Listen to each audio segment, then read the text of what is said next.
what's like one thing people listening wouldn't know about serendipity or like creating their own luck? I think one of the things that people usually assume is that it's either skill or luck, right? So it's either like, oh, you're lucky, or you have a skill and you work hard, and that's that.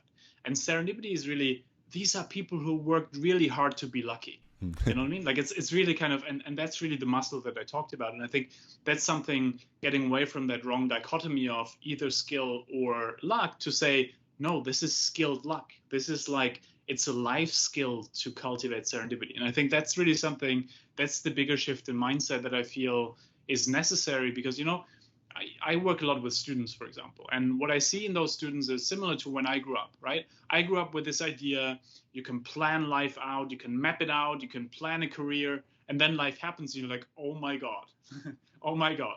And so I'm a big fan of getting like rid of this illusion of control, this illusion that we can control everything, and rather say, it's not about controlling everything. It's about essentially making sure that we somehow develop a sense of direction, where approximately we want to go, and then really have this humility to say, I don't have it all figured out, and that's okay. And I find that really interesting, with, especially when working with very senior executives, that when they go into a boardroom, right, they have to portray authority. So they come in and they want to say, I planned this, then I did this, and then this outcome happened. So like step by step by step.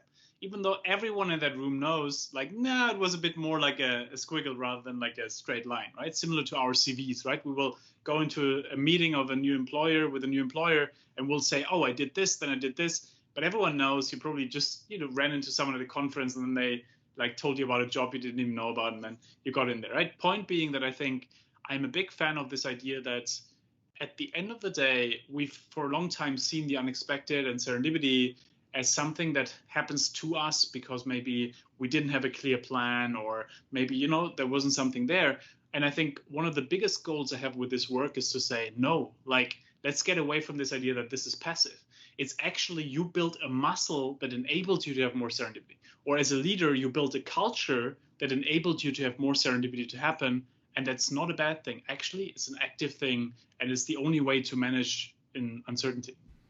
Yeah, I think that's gonna be my new favorite phrase, skilled luck. Because I think a lot of people know that like the harder they work, the luckier they get. But also that luck is a skill itself. Like we've been talking in this conversation, it's like you have to like talk with people, you have to look out for opportunities, you got to touch base, and like kind of take action on things or ideas that kind of keep coming back to you.